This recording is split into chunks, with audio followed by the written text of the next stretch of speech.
All right, I finished the first batch of the flower bowls. I had intended to fire or to throw them and trim them all together, but the weather shifted on me and everything started drying out so quick. I was doing everything I could to get these things hydrated and trimmable.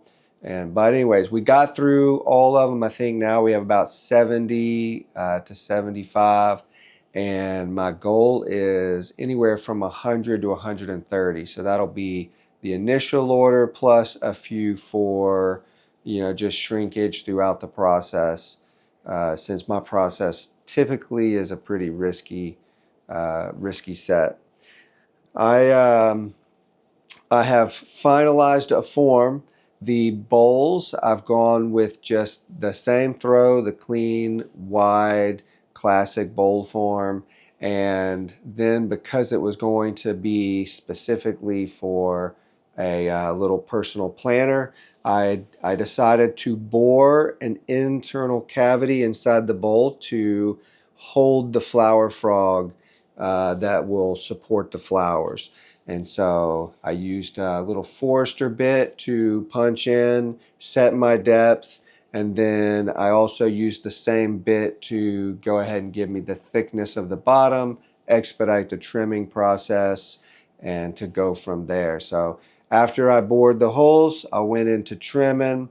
It took me a little while, but I had finally nailed down a finished form, and that is that with the boring, I've decided to put two flanges. I don't know if it'd be a flange, but like some sort of like a bevel, or I don't even know. I'll have to come up with a name for it. I think there's probably a name for it.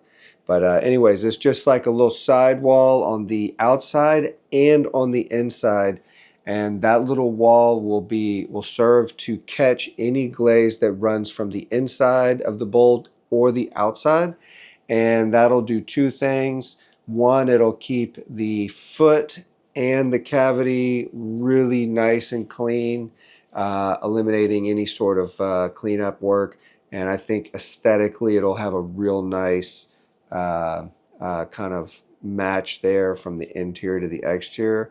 But then also it's going to really highlight the pooling element of glazes.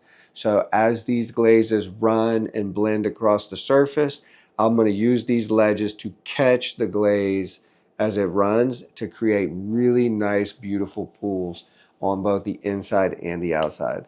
So anyways, that's just a little insight into this process, getting them trimmed up. I'm going to take the next couple of days to throw another 30 or 40. And since I've got the form nailed down, I think this is going to be a really interesting to see how quickly and how efficiently I can get through it after have done this first 70 bowls, which was a bit of a trial and error. So anyways, very excited, and I'll see you around.